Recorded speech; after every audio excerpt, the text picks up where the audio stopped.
kita mendukung penuh pemerintahan Pak Prabowo untuk 2 periode. Kalau ada yang setuju ya nggak apa-apa, namanya demokrasi. Artinya itu bukan menyelamatkan diri dari kasus ijazah ya Pak? Apa hukumnya? Langkah gerasa-gerusu ini adalah sebuah pertaruhan terakhir bagi Jokowi. Sebuah teriakan, saya menyerah. Tolong, jangan habisi saya dan keluarga saya. Gibran akan jadi presiden, Jokowi jadi wakil presiden. Sah secara undang-undang dasar tuh ya? Ya, Boleh? mungkin nggak itu? Boleh?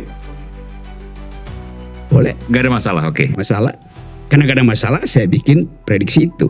Hari ini, pagi saya nanti 2029. Sebentar, biasanya prediksinya Bung Rocky benar terus. Sebuah guntur tiba-tiba pecah. Jokowi tiba-tiba saja melakukan manuver politik yang tidak terduga. Bayangkan, belum setahun Prabowo Gibran menjabat presiden dan wakil presiden, ia sudah menginstruksikan untuk mendukung Prabowo Gibran 2 periode. Ada apa nih dengan Pak Jokowi? Kok tiba-tiba gerasa-gerusu mengambil keputusan politik? Menurut saya ini adalah sebuah deklarasi prematur yang lebih terdengar seperti getar ketakutan ketimbang pekik keyakinan. Langkah gerasa-gerusu ini bukanlah cermin kekuatan, melainkan sinyal panik dari seorang maestro politik yang menyadari bidak caturnya kini bergerak sendiri, mengancam akan memakan sang raja. Untuk memahami kondisi psikis Jokowi saat ini, kita harus kembali ke babak sebelumnya, sebuah drama politik Jokowi versus Prabowo.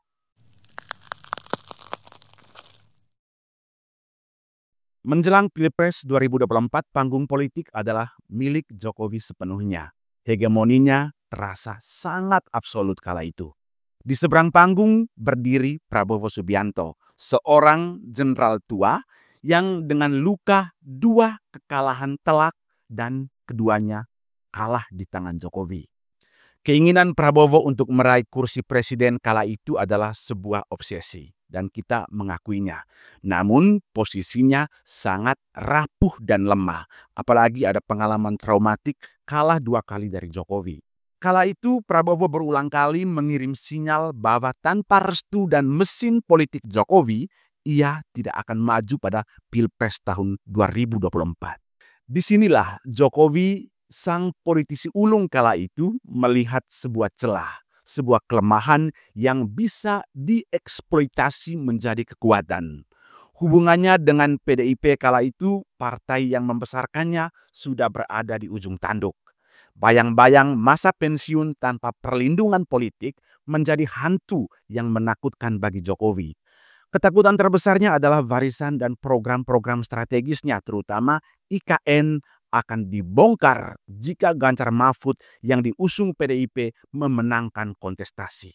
Sebaliknya, Prabowo dengan segala kekurangannya, dengan segala kelemahannya, menjadi kendaraan tempur yang ideal dalam kacamata Jokowi. Jokowi kemudian terkesan menunggangi kelemahan itu, mengubahnya menjadi tali kekang yang sangat kuat. Jokowi kemudian menyodorkan Gibran, putra sulungnya, untuk mengunci kekuatan Prabowo. Meski langkah ini memaksa konstitusi bertekuk lutut di hadapan kepentingan dinasti melalui putusan kontroversial Mahkamah Konstitusi. Mesin negara kemudian digerakkan secara masif, bansos digelontorkan bak hujan di musim kemarau demi mendulang suara. Dan pada akhirnya Prabowo Gibran menang 1 putaran secara mutlak. Dan ini menegaskan bahwa inilah buah tangan dari Jokowi. Prabowo hanyalah menjadi boneka atau menjadi pelaksananya.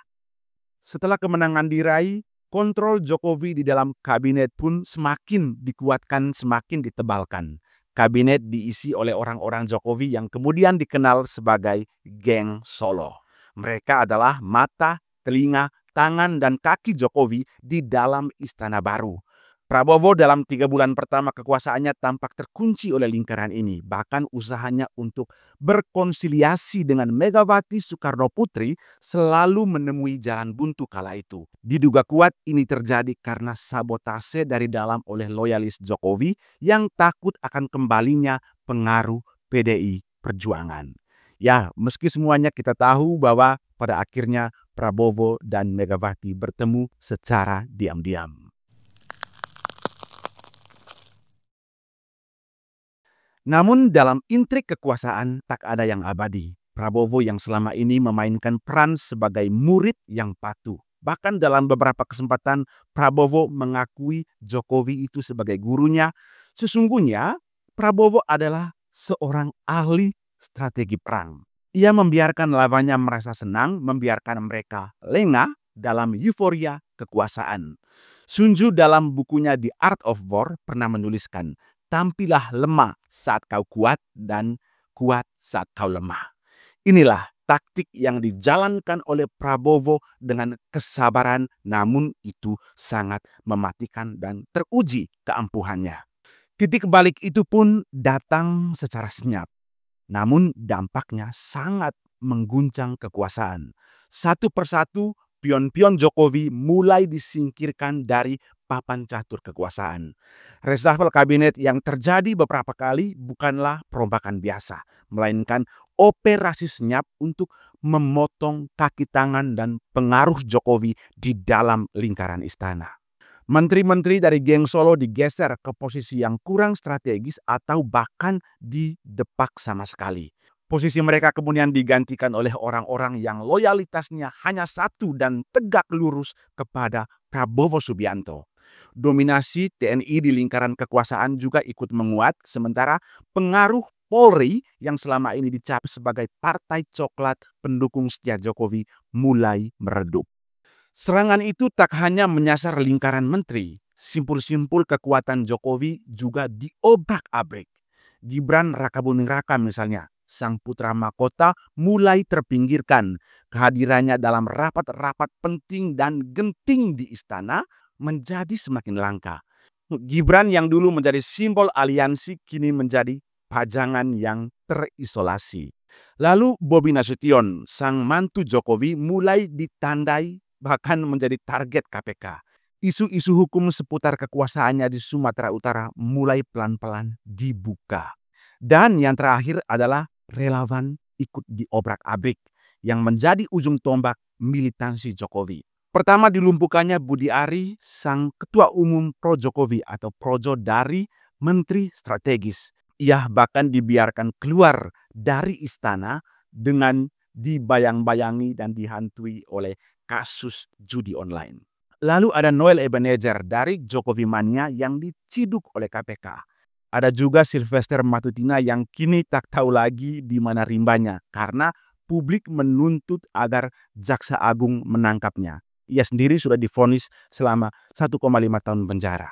Posisi inilah yang membuat Jokowi kemudian menyadari bahwa kaki tangannya mulai keropos dipotong satu persatu.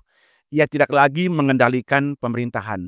Prabowo sendiri telah bertransformasi dari presiden yang dulu seakan menjadi boneka, kini menjadi presiden panglima tertinggi yang sesungguhnya. Pak, kemarin dari relawan Bara JB sempat menyebut kalau Bapak memberikan arahan ke mereka untuk mendukung Prabowo Gibran 2 periode. Itu bagaimana, Pak? Sejak awal saya sampaikan pada seluruh relawan untuk itu. Disinilah kita memasuki labirin psikis Jokowi. Kehilangan kontrol adalah pukulan telak bagi tipe kepribadian yang telah terbiasa menjadi pusat gravitasi kekuasaan selama hampir 10 tahun. Psikolog Carl Jung pernah berkata, di mana cinta berkuasa, tidak ada kehendak untuk berkuasa. Dan di mana kekuasaan mendominasi, di situ cinta akan berkurang. Selama ini Jokowi berkuasa dengan narasi cinta rakyat. Namun kini ia dihadapkan pada realitas yang cukup brutal dan menyakitkan. Langkah-langkah hukum yang menyasar keluarganya satu persatu membangkitkan ketakutan dalam diri Jokowi. Ia sadar betul bahwa tanpa perisai kekuasaan, ia dan keluarganya rentan sekali terhadap serangan balik dari lawan-lawan politik yang selama ini ia khianati dan ia pinggirkan, terutama dari PDIP. Ketakutan atau mungkin kekecewaan terbesar dalam Jokowi saat ini adalah ketika ia melihat dan menyaksikan bahwa strategi besarnya justru berbalik melawan dirinya sendiri. Dan ini adalah sebuah siksaan psikologis yang cukup berat. Ia yang merancang kemenangan kini menjadi pihak yang terancam oleh kemenangan itu sendiri. Dalam kondisi terjepit inilah deklarasi dukungan 2 periode harus dibaca secara politik. Ini adalah sebuah langkah melunak untuk menyelamatkan diri. Ini adalah upaya putus asa untuk mengikat Prabowo secara moral di hadapan publik. Dengan memberikan restu yang mungkin tidak dimintai oleh Prabowo, Jokowi berharap dapat membeli keamanan bagi dirinya, keluarganya, dan sisa-sisa jaringannya. Langkah gerasa-gerusu ini adalah sebuah pertaruhan terakhir bagi Jokowi, sebuah teriakan di tengah kesunyian istana yang memberitahukan kepada sang penguasa baru bahwa saya masih di sini dan saya menyerah. Tolong jangan habisi saya dan keluarga saya. Seorang arsitek yang kini terancam terperangkap di dalam bangunan yang ia rancang sendiri. Dan Jokowi tampaknya sangat menyadari kemungkinan pahit itu. Terima kasih teman-teman sudah menonton sampai pada titik ini. Dan jika teman-teman punya pandangan lain, silakan berbagi pendapat di kolom komentar.